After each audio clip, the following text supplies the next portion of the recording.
कहा साक्ष्य के आधार पर ईडी ने की कार्रवाई। ईडी की कार्रवाई राजनीति का हिस्सा नहीं।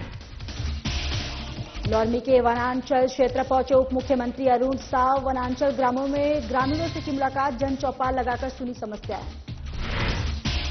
लौरमी में 13वें वर्ष रामचरितमानस का आयोजन, डिप्टी सीएम अरुण साव हुए शामिल। राम नाम के महत्व पर डाला प्रकाश।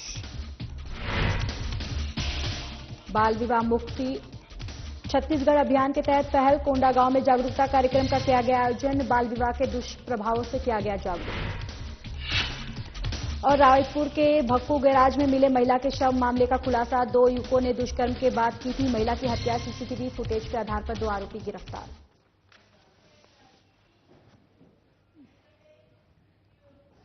नमस्कार, बहुत बहुत स्वागत है आप सभी का हमारे इस खास बुलेटिन में। मैं हूं आपके साथ ज्योति यादव। चलिए बुलेटिन की शुरुआत करते हैं। उप मुख्यमंत्री अरुण साव ने रविवार को प्रधानमंत्री के मन की बात कार्यक्रम के 170वें संस्करण को सुना, जहां मन की बात कार्यक्रम में प्रधानमंत्री नरेंद्र मोदी ने बस्तर ओलंपिक का जिक्र किया, जिसको लेकर उप मुख्यमंत्री अरुण साव ने कहा कि नरेंद्र मोदी के मन की बात के 170वें एपिसोड में जिस प्रकार से बस्तर ओलंपिक का विस्तार से उन्होंने उल्लेख किया है, यह छत्तीसगढ़ के लिए गौरव की बात है।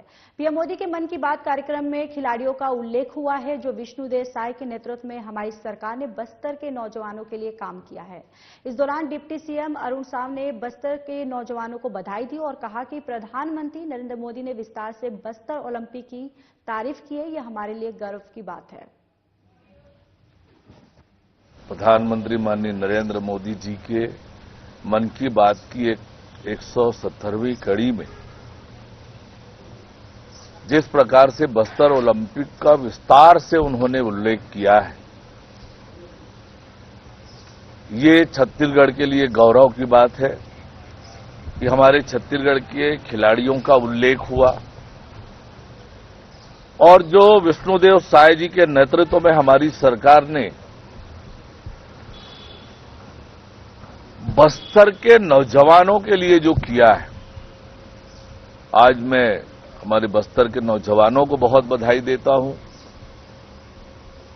और निश्चित रूप से हम सबके लिए बहुत गौरव की बात है कि आज प्रधानमंत्री माननीय नरेंद्र मोदी जी ने इतने विस्तार से बस्तर ओलंपिक की बड़ाई की, तारीफ की, चर्चा की। प्रधानमंत्री नरेंद्र मोदी ने मन की बात कार्यक्रम में बस्तर ओलंपिक का जिक्र किया, जिस पर डिप्टी सीएम अरुण साव के बाद अब डिप्टी सीएम और गृह मंत्री विजय शर्मा ने भी खुशी जताई है।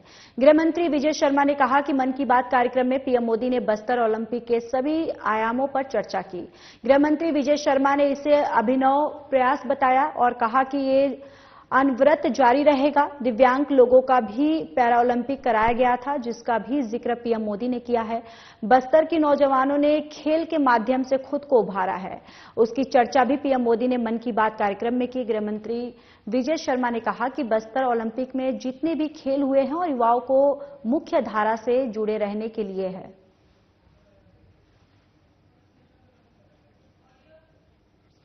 बरसाता बस्तर, ये जो टैगलाइन लिया गया था, इसके हिंदी रूपांतरण को उन्होंने राष्ट्रीय स्तर पर भी लेने के लिए कहा और विशेष रूप से बस्तर ओलंपिक के सारे विधाओं पर उन्होंने पूरी चर्चा की।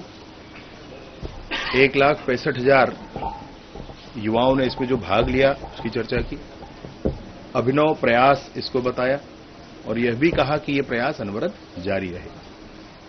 इसमें पुनेम जी, जिन्होंने व्हील चेयर पर दौड़ लगाई, आईईडी ब्लास्ट के कारण जीवन भर के लिए दिव्यांग हो चुके ऐसे लोगों का पैरालंपिक भी वहां कराया गया था, जिसमें व्हील चेयर पर रेस करने वाले पुनेम जी, उनके नाम का भी उल्लेख किया।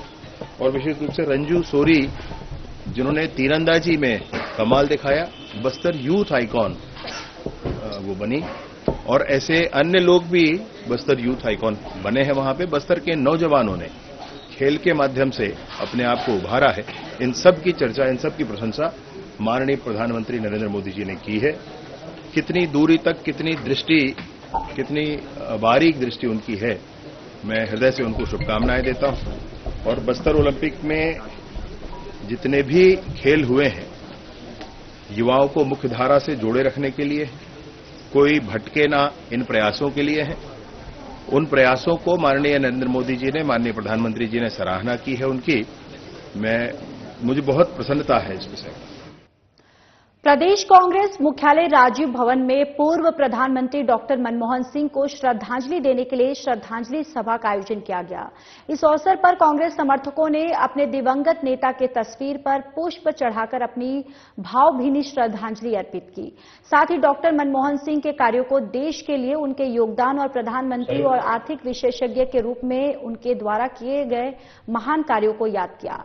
पीसीसी दीपक जैन ने आपको बताते चले कि पूर्व प्रधानमंत्री डॉक्टर मनमोहन सिंह का निधन पूरे कांग्रेस पार्टी और देश की जनता के लिए अपूर्णीय क्षति है। उनके 10 साल के कार्यकाल को देश की जनता कभी नहीं भूल पाएगी।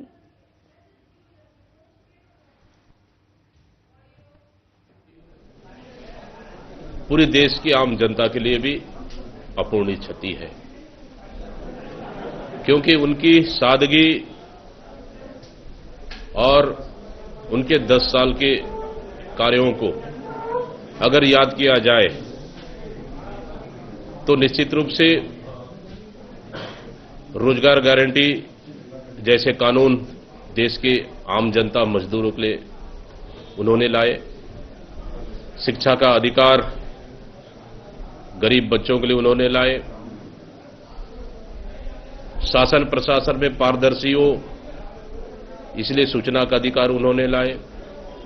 किसानों को सबसे बड़ा ताकत उन्होंने दिया ताकि उनको जमीन कोई उद्योगपति न छीन पाए, इसलिए उन्होंने भूमि अधिग्रहण बिल उन्होंने लाए।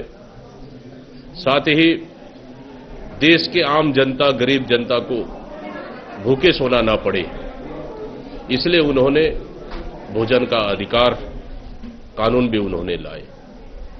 इस तरह से ऐतिहासिक कदम देश की आम जनता के लिए अपने प्रधानमंत्रित्व काल में उन्होंने बिल लाकर किए हैं। निश्चित रूप से आज देश की आम जनता को उसका लाभ और फायदा मिल रहा है।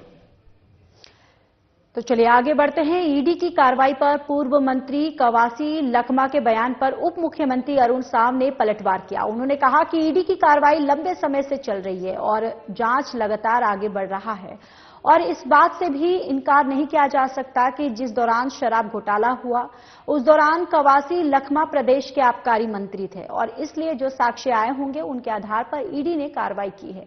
ये किसी राजनीति का हिस्सा नहीं है, राजनीति के कारण नहीं हुआ, ये जांच के अंदर का अहम हिस्सा है। ये पूरा देश और दुनिया जानता है कि शराब घोटाले की जांच लंबे समय से चल रही है और जांच लगातार आगे बढ़ रहा है और ये भी इस बात से भी इनकार नहीं किया जा सकता कि जिस दौरान ये शराब घोटाले हुए हैं उस दौरान कवासी लखमा प्रदेश के आबकारी मंत्री थे और इसलिए जो साक्ष्य आए होंगे उसके आधार पर ईडी ने पूछताछ की है। ये किसी राजनीति का हिस्सा नहीं है, किसी राजनीतिक कारण से नहीं हुआ है, ये जांच के फर्दर प्रक्रिया का। उप मुख्यमंत्री और विधायक अरुण साव ने लोरमी विधानसभा के वनांचल ग्रामों के अपने परिवारजनों से भेंट मुलाकात की है। इस दौरान उन्होंने जन चौपाल लगाकर अपने परिवारजनों की समस्याएं सुनी और उनके समाधान के लिए आश्वासन दिया। मंत्री साव ने भेंट मुलाकात के दौरान कहा कि मैं आपके परिवार का सदस्य हूं और आपके पास सुख दुख बांटने आया हूं। आपकी समस्या मेरी समस्या है और उसको हल करना मेरी जिम्मेदारी है।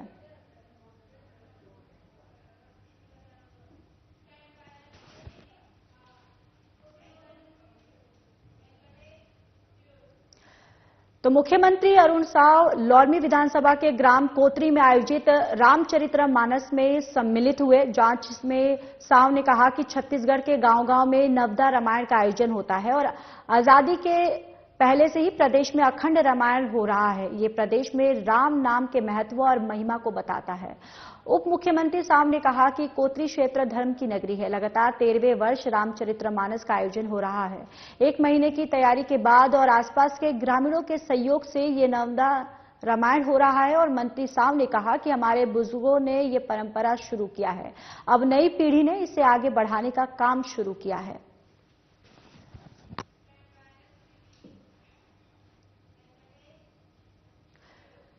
बाल विवाह मुक्त छत्तीसगढ़ अभियान के तहत कोंडागांव जिले को बाल विवाह मुक्त बनाने के लिए युवोदय कोंडागनार चैम्प्स के स्वयंसेवकों ने ग्राम गोडमा विकासखंड फरसगांव में जागरूकता लाने के लिए एक पहल की है। और इस पहल का मुख्य उद्देश्य समुदाय के लोगों को बाल विवाह के दुष्प्रभावों के बारे में जागरूक करना था। कार्यक्रम की शुरुआत एक जागरूकता रैली के साथ की गई, जिसमें स्वयंसेवकों की तरफ से स्लोगन और नारों के माध्यम से बाल विवाह रोकथाम के लिए संदेश दिया गया।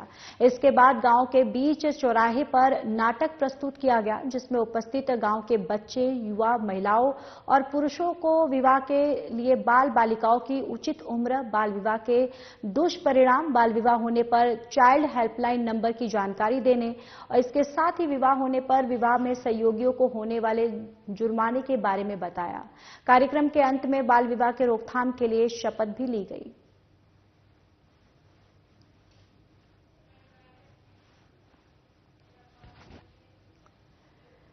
तो मंत्री केदार कश्यप की अध्यक्षता में वनोपज राजकीय व्यापार और अंतर विभागीय समिति की बैठक नवा रायपुर में संपन्न हुई। बैठक में तेंदुपत्ता के लिए चर्चा हुई। और तेंदुपत्ता जिले छत्तीसगढ़ का हरा सोना भी कहा जाता है, जिसके संग्रह से सुदूर वनांचल में निवासरत वनवासियों को अच्छी खासी आय प्राप्त होती है।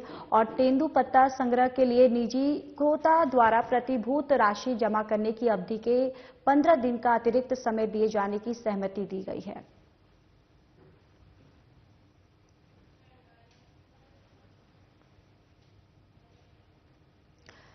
थाना गुडियारी क्षेत्र में तलवार से केक काटकर इंस्टाग्राम पर पोस्ट करने वाला अभियुक्त को पुलिस ने गिरफ्तार कर लिया है। मिली जानकारी के अनुसार अभियुक्त डिगेश्वर पटेल उर्फ विक्की अपने जन्मदिन के अवसर पर तलवार से केक काटकर तलवार लहराते हुए इंस्टाग्राम पर फोटो पोस्ट किया था। पुलिस जिसकी पता तलाश कर रही थी और वही पता मिलने पर पुलिस ने डिगेश्वर पटेल उर्फ विक्की से तलवार जब्त कर उसे गिरफ्तार कर लिया है।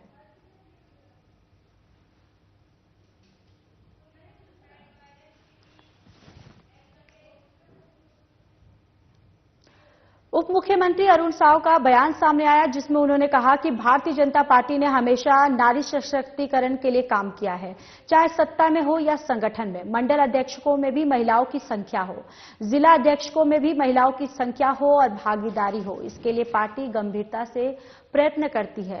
महिलाओं को राजनीति में लाने का लगातार प्रयास जो है वो बीजेपी की तरफ से किया जाता है। केंद्र में भी जिस प्रकार से महिला आरक्षण के लिए बिल पास हुआ, भारतीय जनता पार्टी हमेशा महिलाओं को राजनीति में आगे बढ़ने का अवसर देती है।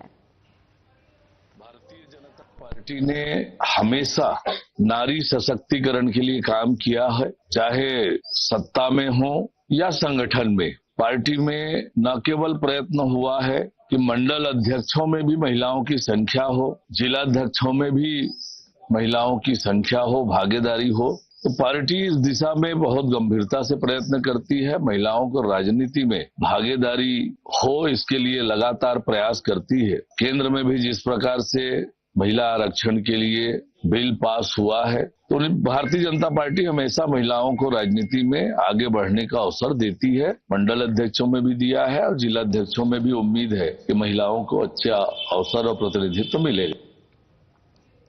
संगठन चुनाव की बैठक को लेकर उप मुख्यमंत्री अरुण साव का बयान सामने आया, जिसमें उन्होंने कहा कि 477 मंडल आज की डेट में छत्तीसगढ़ में भारतीय जनता पार्टी के बने हैं, तो ये बहुत ही सामान्य बात है और बहुत अच्छे से हमारे मंडल अध्यक्षों का चुनाव संपन्न हुआ। विस्तार से हमारे जिले के चुनाव अधिकारी, जिले के पर्यवेक्षक, उनकी रिपोर्ट कल प्रदेश प्रभारी प्रदेश के जो पर्यवेक्षक हैं उसके आधार पर पार्टी ने पैनल तैयार किया है। केंद्रीय चुनाव समिति को पार्टी के केंद्रीय नेतृत्व को भेजा है और उसके हिसाब से निर्णय होगा।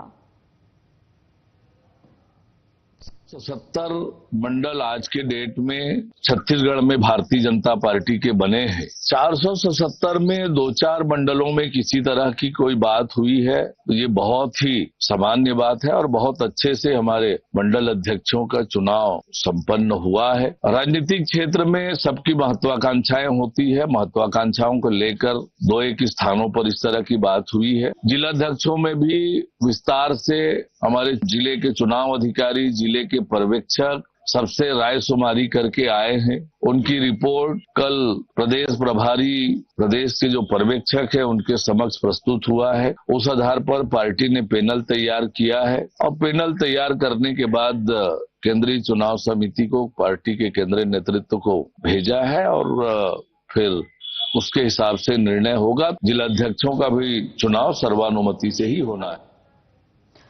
उप मुख्यमंत्री अरुण साव ने कहा, जल जीवन मिशन का काम तो ग्रामीण क्षेत्रों के लिए है। शहरी क्षेत्र में अमृत मिशन के तहत नल से जल पहुंचाने का काम बड़े पैमाने पर स्वीकृत हुए हैं। चल रहे उन कामों को तेज गति से आगे बढ़ाने का काम हमारी सरकार कर रही है ताकि प्रधानमंत्री नरेंद्र मोदी के सपनों के घर तक शुद्ध पेयजल पहुंच सके। विष्णुदेव साय की सरकार ने ये काम तेज गति से पूरा हो रहा है।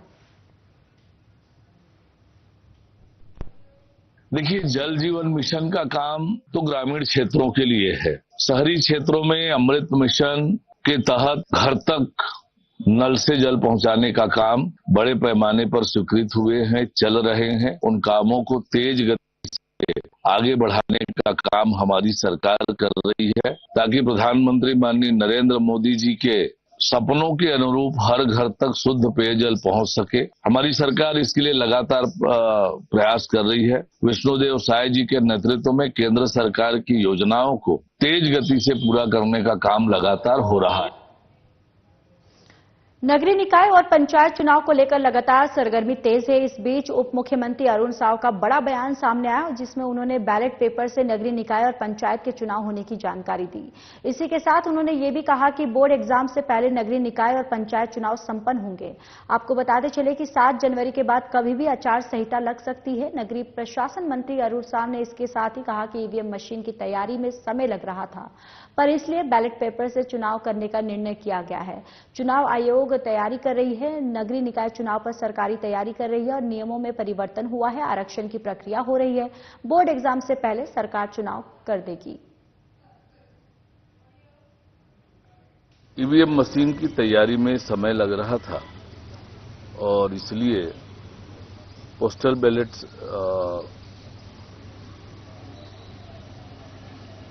बैलेट पेपर से चुनाव कराने का निर्णय किया है। तो बैलेट पेपर से चुनाव होगा, इसकी तैयारी चुनाव आयोग कर रही है। चुनावों को लेकर, पंचायत और नगरीय निकाय चुनावों को लेकर हमारी सरकार ने लगातार बहुत पहले से तैयारियां प्रारंभ की थी। जैसे आप सबको पता है कि बहुत सारी चीजें इस बार नई हुई है। माननीय सर्वोच्च न्यायालय के निर्देश के पालन में आरक्षण की सारी पद्धति चेंज हुई है। आयोग बनाया, आयोग की रिपोर्ट आई और उस आधार पर आरक्षण होना है। उसी तरह से निकायों में अध्यक्ष और महापौर के चुनाव प्रत्यक्ष प्रणाली से करने का निर्णय हुआ है और इस बीच नई निकायें बनी हैं, नए नगर पंचायत, तो नगर पंचायतों को नगर पालिका में अपग्रेड किया है। इन सबके तैयारियों में थोड़ा समय की आवश्यकता थी और इसलिए आरक्षण की प्रक्रिया अब नगरीय निकायों के अध्यक्ष और महापौर के लिए 7 तारीख निर्धारित की है, पर सरकार जल्द से जल्द चुनाव कराने के लिए प्रतिबद्ध है। जैसे ही आरक्षण की प्रक्रिया समाप्त होगी, उसकी सूचना चुनाव आयोग को भेजी जाएगी और चुनाव आयोग जो है उसके तुरंत बाद चुनाव के कार्यक्रम घोषित करेगी। राजधानी रायपुर में वरिष्ठ पुलिस अधीक्षक डॉक्टर लाल उम्मेद सिंह के दिशा निर्देश में कानून व्यवस्था को बेहतर करने के लिए लगातार बैठकों का दौर जो है वो जारी है। डॉक्टर लाल उम्मेद सिंह ने नए साल को लेकर भी गाइडलाइन जारी कर दिए हैं और सभी होटल और बार संचालकों को दिशा निर्देश दिए गए और इसी के साथ यातायात व्यवस्था को भी सुदृढ़ बनाए रखने के लिए उनकी ओर से लगातार प्रयास किए जा रहे हैं। तमाम मुद्दों पर हमारी संवाददाता छाया जायसवाल ने रायपुर एसपी डॉक्टर लाल उम्मेद सिंह से खास बातचीत की है। आइए सुनवाते हैं। को बेहतर बनाने के लिए लगातार बैठकों का दौर जारी होता है और लगातार रायपुर एसएसपी डॉक्टर लाल उम्मेद सिंह बैठकें ले रहे हैं और इसी के साथ प्रदेश की कानून व्यवस्था को उनके दिशा निर्देश में ठीक तरीके से सुधारा जा रहा है। तो डॉक्टर लाल उम्मेद सिंह हमारे साथ मौजूद हैं, रायपुर एसएसपी। तो सर सबसे पहले धन्यवाद। सबसे पहले सर बताएंगे कि किस तरीके से क्योंकि आपको नया प्रभार मिला है और कैसे आगे की तैयारी? इसमें मुख्य चुनौती आज के दिन में यातायात है। साथ ही साथ जो कुछ रिसेंट पीरियड में कुछ अपराध घटित हुए हैं तो उन अपराधियों के विरुद्ध में कार्रवाई करते हुए अपराध में कमी लाने का चुनौती है। इन दोनों बिंदु पर लगातार काम किए जा रहे हैं। जो आपराधिक रिकॉर्ड वाले व्यक्ति हैं उनको चिन्हांकित किया गया है, उनको लगातार बुला करके समझाइश भी दी जा रही है। कठोर कार्रवाई करने योग्य जो अपराधी पाए गए हैं उनके विरुद्ध में कठोर कार्रवाई भी की जा रही है। कुछ बदमाश जो आदतन है उनके विरुद्ध में जिला बदर की कार्रवाई की गई है। कुछ बदमाश जिनका भय है समाज में वैसे लोगों को भी चिन्हांकित की गई है, उनके विरुद्ध में एनएसए की कार्रवाई की तैयारी की जा रही है। तो ऐसे बदमाशों के विरुद्ध में कठोर कार्रवाई की जाएगी। साथ ही साथ जो वर्तमान में कुछ अपराध घटित किए हैं उनके विरुद्ध में भी कठोर कार्रवाई, त्वरित कार्रवाई किया गया है। उनको गिरफ्तार करके जेल भेजा गया है। जितने भी आपराधिक रिकॉर्ड वाले व्यक्ति हैं, चाहे चाकूबाज हों या पहले के संपत्ति संबंधी अपराध हो, निगरानी बदमाश हो, गुंडे बदमाश हो, सभी की क्लास ली जा रही है कि इस प्रकार के अपराध को आगे अंजाम न दें। सर नशे के खिलाफ निजात अभियान लगातार काफी दिनों से चल रहा है, तो उसका कितना लाभ रायपुर में देखने को मिला आपको और कितने % अपराध में इस अभियान को लेकर कमी आई? इस संबंध में अभी समीक्षा मेरे द्वारा नहीं किया गया है। ये जरूर है कि जो फील्ड में जो नशे की कारोबारी के संबंध में कुछ शिकायतें प्राप्त हो रही है तो उनके विरुद्ध में कठोर कार्रवाई की जाएगी ताकि इनके जो जड़ तक जाकर के उनके विरुद्ध में कार्रवाई की जाए ताकि सप्लायरों को गिरफ्तार करके आगे जो सप्लाई चेन है उसको तोड़ा जा सके। सर जो साइबर फ्रॉड से रिलेटेड मामले काफी सामने आते हैं, पुलिस के द्वारा लगातार जनता को जागरूक भी किया जाता है, लेकिन फिर भी हर रोज साइबर फ्रॉड से रिलेटेड खबर हम देख ही लेते हैं। तो इसके लिए क्या गाइडलाइन जारी करेंगे आप लोग कि साइबर से जो है जनता जागरूक हो सके ज्यादा से ज्यादा? साइबर फ्रॉड से मुक्त रहने के लिए एक ही उपाय है कि किसी प्रकार का जो पैसे के लालच में ना आए। आसानी से कोई अगर बोलता है कि उसके पैसे दुगना तिगुना 4 गुना हो जाएगा, उसके लालच में ना आए। अगर किसी प्रकार का कोई बिजनेस का साइट देता है या फिर किसी प्रकार का कोई लिंक आता है, अनजान लिंक आता है, तो इसको सिर्फ और सिर्फ जागरूकता ही एक ऐसा काम है जिसके माध्यम से इस प्रकार के जो साइबर क्राइम है उसको रोका जा सकता है। कई बार ये हो जाता है कि अनजान लिंक पर उनको प्रलोभन दिया जाता है, उस प्रलोभन में आकर के भी लिंक को क्लिक कर दिया जाता है। कई बार उनको लगता है कि उसकी इंक्वायरी की जा रही है तो इंक्वायरी के उस पर जाकर के अपने पूरा डिटेल उसको बता देता है। तो हम इस पर जागरूकता को और लोगों तक पहुंचाएंगे और आपके माध्यम से भी हम अपील करते हैं कि इस प्रकार के लालच में ना आए, अपने पासवर्ड या फिर लिंक जो है या फिर अपने महत्वपूर्ण जानकारियां किसी से शेयर न करें। आपकी जागरूकता ही साइबर क्राइम से आपको रोक सकती है। सर नया साल आ रहा है, 31st नाइट को लेकर काफी पार्टीज वगैरह होती हैं, तो इसके लिए क्या गाइडलाइन जारी किए गए हैं इस साल? अभी कुछ दिन पहले ही जितने भी रेस्टोरेंट हैं, होटल हैं जहां 31st का कार्यक्रम आयोजित किया जाता है, उन सभी संचालकों को बुलाया गया था। लगभग 150 से ज्यादा लोग यहाँ उपस्थित हुए थे। उन सबको विस्तृत चर्चा करने के उपरांत में निर्देश दिए गए हैं कि उनके यहाँ जो भी कार्यक्रम आयोजित किए जाएंगे उसकी विस्तृत रूपरेखा संबंधित थाने में जमा करें, वहां से उसके संबंध में आयोजन के संबंध में वहां से अनुमति प्राप्त करें। वर्तमान में अगर किसी प्रकार का 1 दिन या 2 दिन के लिए किसी प्रकार का लिकर अगर सर्व किया जाना है तो उसके लाइसेंस प्राप्त किया जाए। इनको समय सीमा भी दिया गया है कि रात के 1 बजे के बाद किसी प्रकार का आयोजन न किया जाए। इनके पार्किंग के जो संभालने के दायित्व इनके खुद के होंगे, इसके लिए उनको आदमी रखने होंगे। साथ ही साथ उनके आयोजनों की भी बारे में बताया गया है कि भले आयोजन के लिए कहीं दूसरी जगह से कलाकार लाए जा रहे हों, पर फुहड़ता किसी प्रकार का प्रदर्शित न हो या आपत्तिजनक चीजें वहां न दिखाया जाए। तो इसके संबंध में अलग से लिखित में भी उनको निर्देश दिए गए हैं और थानों से ऐसे जहां भी आयोजन होगा उनकी गतिविधियों पर निगाह रखी जाएगी। तो ये थे हमारे साथ डॉक्टर लाल उन्मेद सिंह। आपका बहुत बहुत धन्यवाद सर हमारे साथ जुड़ने के लिए। और ये बता रहे थे कि किस तरीके से नए साल को लेकर गाइडलाइन भी जारी कर दी गई है और तमाम तरीके की बातचीत उनसे हुई है। तो कैमरामैन वीरेंद्र के साथ मैं छाया जायसवाल, साधना प्लस न्यूज रायपुर। चलिए अब बात रायपुर की कर लेते हैं। रायपुर में पुजारी पार्क के पास स्थित भक्कू गैराज में एक महिला की संदिग्ध अवस्था में शव मिला था। महिला की उम्र करीब 40 वर्ष बताई जा रही थी। यह घटना 8 सितंबर की है। घटना के बाद पोस्टमार्टम रिपोर्ट में महिला के साथ दुष्कर्म के बाद हत्या करने की बात सामने आई थी, जिसके बाद से लगातार पुलिस मामले की जांच पड़ताल में जुट गई है। कोतवाली अंतर्गत एक ऑटो डील की दुकान के पास बहुत सारी कार खड़ी होती हैं। वहां पर एक अननोन महिला की बॉडी मिली थी कार की सीट पर। इसका पीएम कराया गया। पीएम में उसके सेक्सुअल असाल्ट का मामला सामने आया है, जिसके कारण महिला की मृत्यु हुई है। फिलहाल इस बुलेटिन में इतना ही। बाकी देश और दुनिया की तमाम बड़ी खबरों के लिए बने रहिए हमारे साथ। नमस्कार।